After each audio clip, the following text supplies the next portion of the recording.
10 years after the incident, the Doles finally received their damage award, which, with interest, had grown from nearly $16 million to $24 million. And that videotape is what became the linchpin of this entire case, because without it, it would have been the Samoans' word against the deputies' word, even though there were numerous neighbors that came to assist and to testify on behalf of the Samoans. The deputies were probably going to be more credible in the eyes of most jurors, but the videotape, I think, was what tipped the balance, the scales in our favor. Now, once that evening was over, after everybody was beaten up and arrested and taken to jail, and many incidents of just pure hatred that occurred that night, from ladies whose bras were ripped off where they were exposed to their own family, to ladies who urinated from fear, to ladies who once taken to jail were bleeding because of their menstrual cycle and would not be given sanitary napkins and were told, you know, if you bleed anymore, we're going to make you lick it off, to being told, what do you think this is, Club Med? You want some sanitary napkin? We're not going to give it to you, you filthy pig. They were called such derogatory names as you big Samoan pig, you're as large as the Queen Mary, coconut head, Buddha head, etc., which is just obviously unbecoming of any law enforcement officer, much less officers in a metropolitan area like Los Angeles. Well, not all were arrested, even though the house was turned upside down. A few people were able to get away, and one of them was the bride-to-be, Melinda. When Melinda returned back to the home to find the house in shambles, she received a phone call from inside the jail. One of her siblings called to say that Oli was bleeding pretty badly and that she needed care, to please keep calling until somebody in the hospital would send someone over to the jailhouse to take care of her. Oli was struck over the head on numerous occasions, was bleeding from her head also.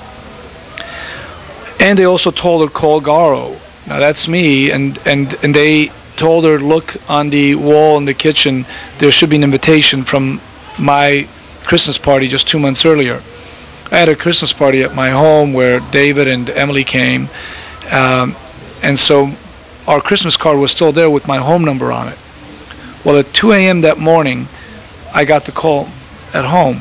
I was in bed with my wife with our 2-year-old little girl, Ani, 2-month-old little girl, Ani, and a little bassinet. She's now 10, and so this incident has taken her from the time she was 2 months old to now age of 10. What I was told by Melinda was, you won't believe this, Garo, Davy's been arrested, he was beaten up by the police, he's in jail, and please call and find out what's going on. And I immediately hung up and I called up the sheriff's department, and they began to tell me that these Samoans were bad people and that they had caused some dozen of their deputies to be put in the hospital because they threw rocks and bottles at them, and they rioted and they beat up the police officers, that they were lawless people and they just didn't deserve representation. You see, I had known the Dole family because I had known David since the early 80s, and I knew the family well enough to know that this just wasn't like them. And certainly I didn't know the rest of the people that were at the gathering, so I had some doubt in my mind, but I knew about the Dole family. I knew they would not provoke or be involved in any altercation with the police. Well, when I came to the scene and I began to talk to neighbors, I heard the story match that of what I'm hearing from the Samoans, and very much different than what the cops were saying occurred. And then I was told about the videotape. And once I watched that videotape, I said, oh my God, this is unbelievable. What these officers did there that night is just unbelievable.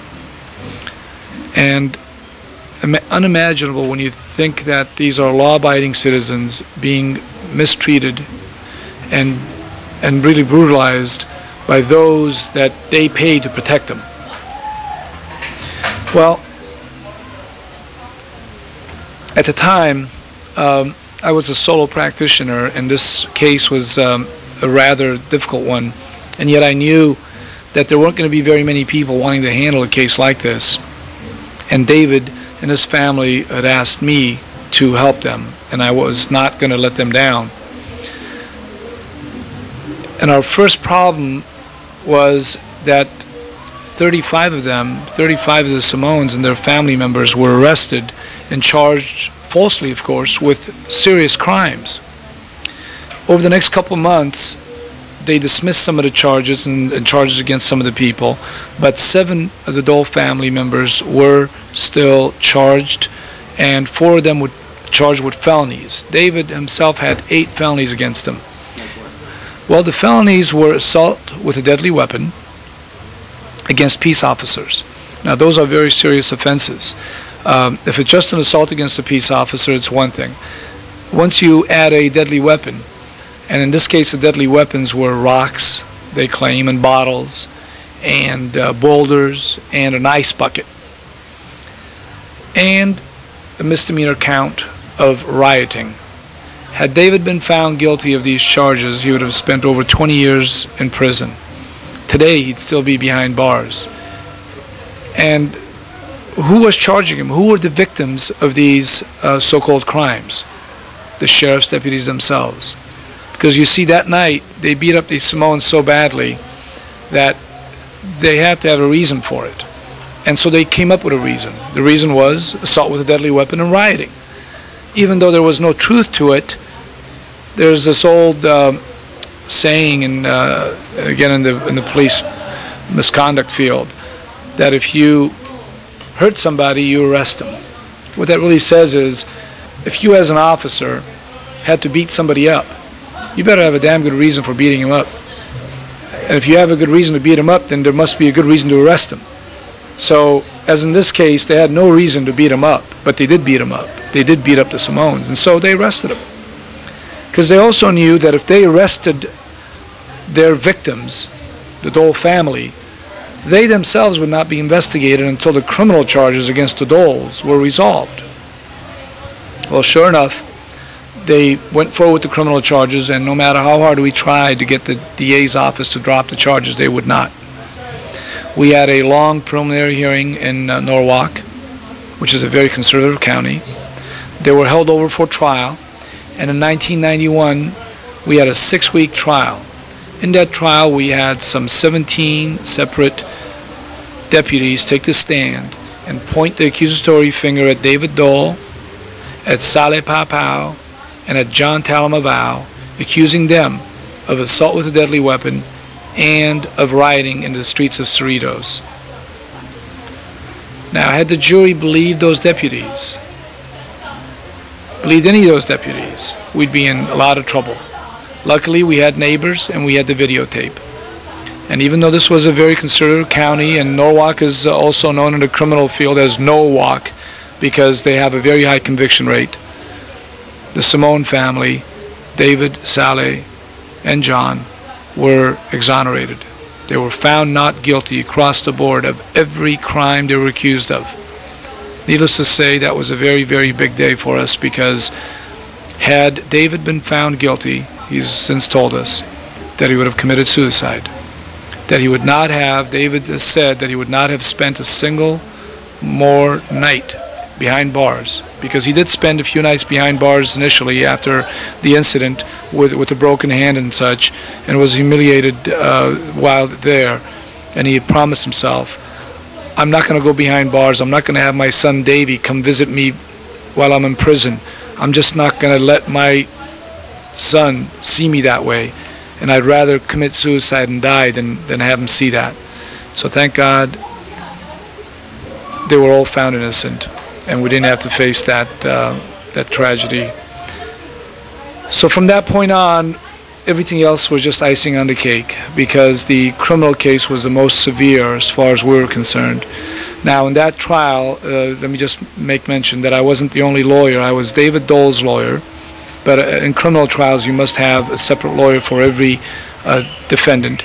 We had John Talamavao being defended by a gentleman who is sort of the godfather of civil rights and criminal law on the West Coast, gentleman by the name of Hugh Manus, and we had another civil rights attorney by the name of Tom Beck representing Saleh Pow Pow. We went on from there, from 1991 until 1995, preparing for a civil trial. And in January of 1995, we began our civil trial, where now the tables were turned. Instead of us being the victims and being the defendants in a jury trial, now the sheriff's deputies in the county of Los Angeles, they were now the defendants in a civil trial, and we were the plaintiffs. What ensued was about a 7-month-long trial in which over 100 witnesses took the stand and hundreds of pieces of evidence came in. Unfortunately, the videographer, the gentleman that took the video that night, Mr. Douglas Botts, passed away of unrelated causes. He wasn't able to testify, but we did have his video, and we had his wife and 2 kids come into court and testify. The neighbors that saw the incident that night were so affected that, for instance, there was a neighbor who was a Coast Guard pilot, Mr. Harry Allen. He and his wife watched the incident right before their eyes. His wife was so shocked and affected by it, by watching these Samoan ladies be beaten up by sheriff's deputies, that she missed her menstrual cycle for 8 months following this incident. That's how badly she was shocked. Numerous other neighbors, again, wrote their diaries and wrote down memos and had their memos actually get notarized so that they would not be lost, and that if something happened to them, they could have some evidence of their recollection of that night. They came into court and testified. So after a 7-month trial, the jury rendered a verdict in favor of the 36 Samoans at this time. The number grew by 1 because even though Melinda was not arrested and was not taken to jail, she was nevertheless a plaintiff in our case. The jury awarded the range of $35,000 for one young lady who was detained but not arrested, up to $3.9 million to David Dole. And I must add that David Dole's verdict was larger than Rodney King's verdict. Rodney King received about $3.7 million. David Dole's was about $200,000 more. So the entire total verdict was 15.9 plus another $2.4 million in costs and attorney's fees that were added pursuant to law. And the grand total in November of 1995 that was entered as judgment was $18,300,000.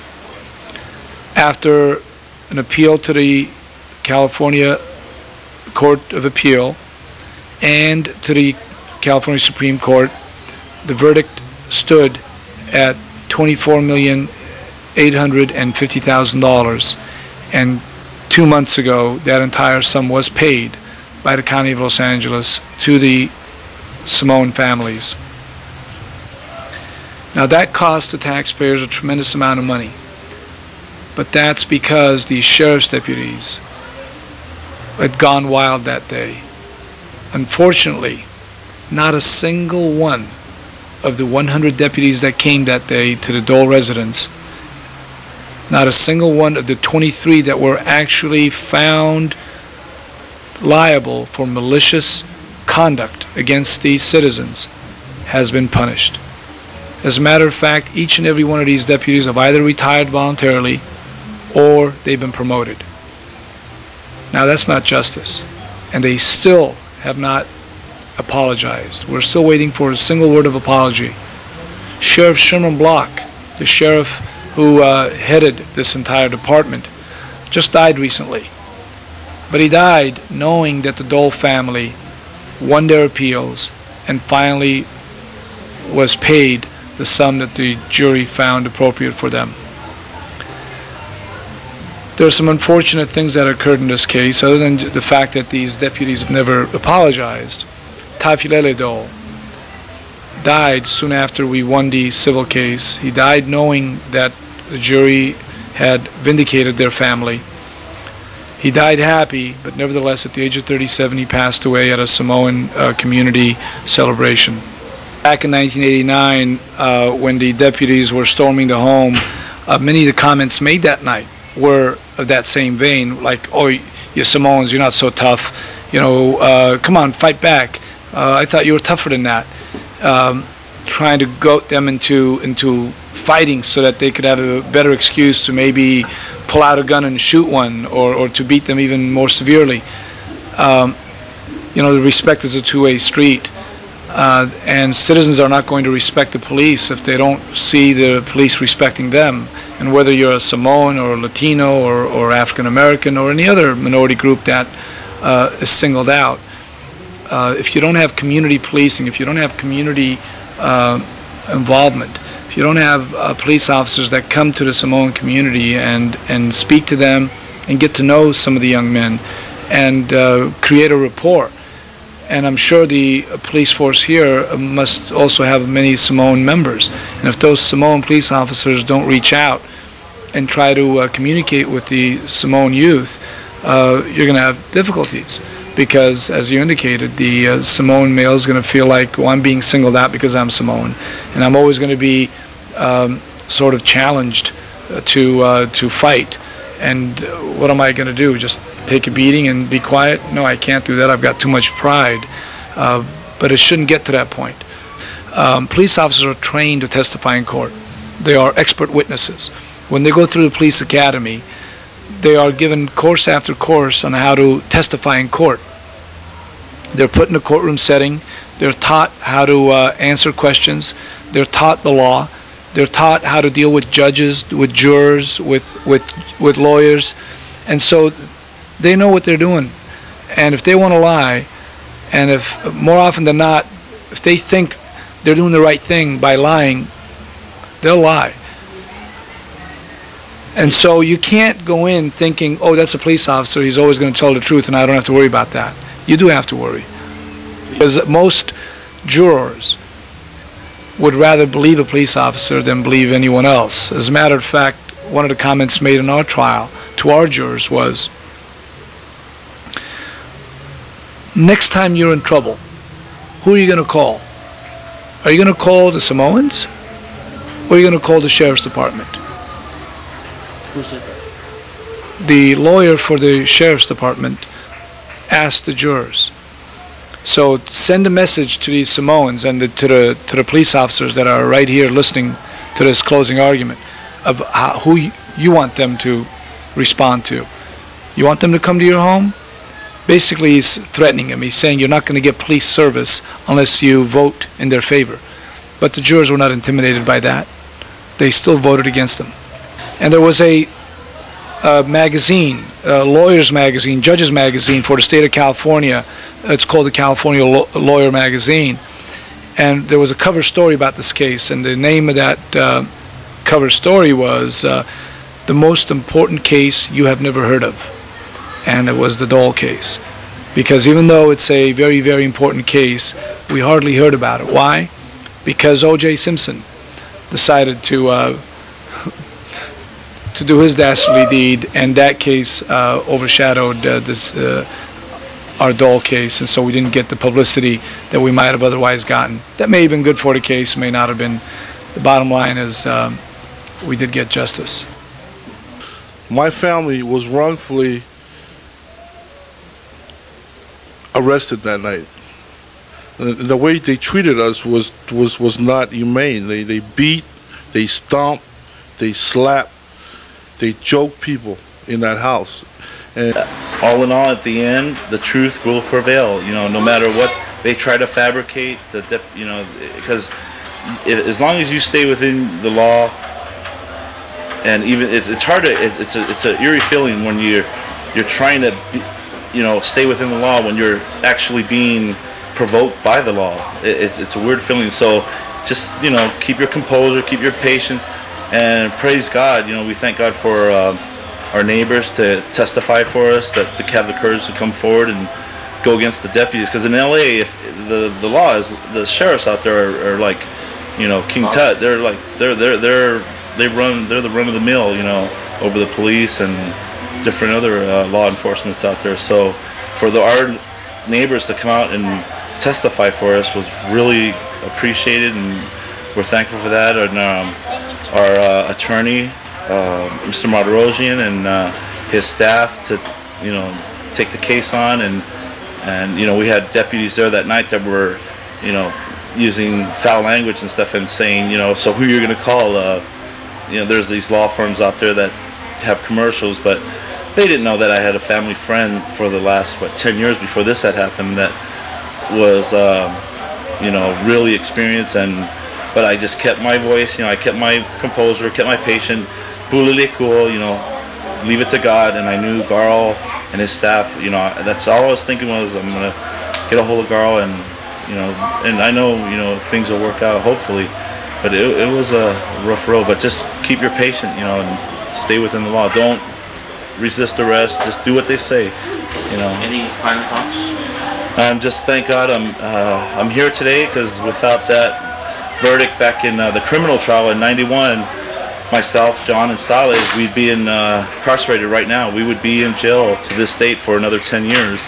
We thank God for our attorney to take this case on, Mr. Manus, another attorney, Tom Beck, which is another attorney that helped, you know, generate, you know, create the victory for this family, for our family and friends that were involved, and, you know, we're thankful for everything.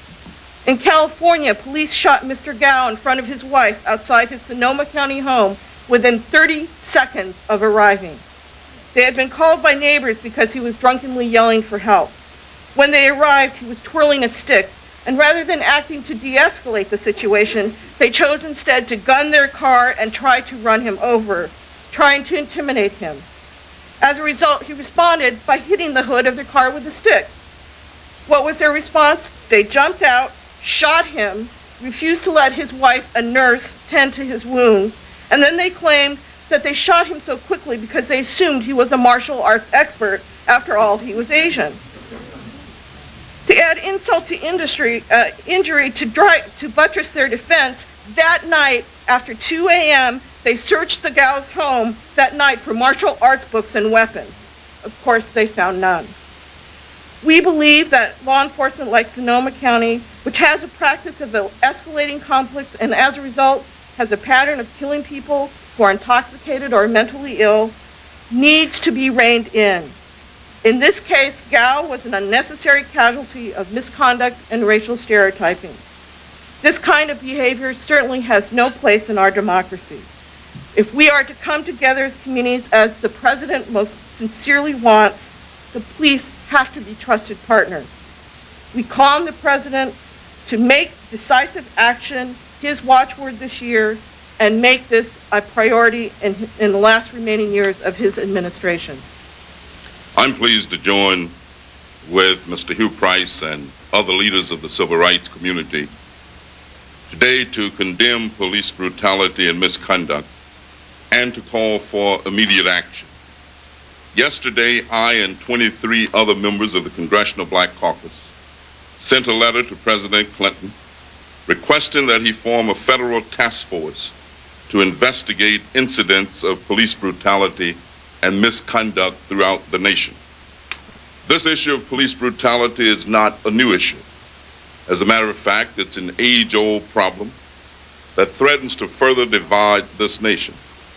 There has been a real increase in the number of police brutality complaints throughout the country, and the dollar amounts to settle lawsuits that have been filed against municipalities is staggering. There is a real perception that there are two sets of rules in this country when it comes to police action.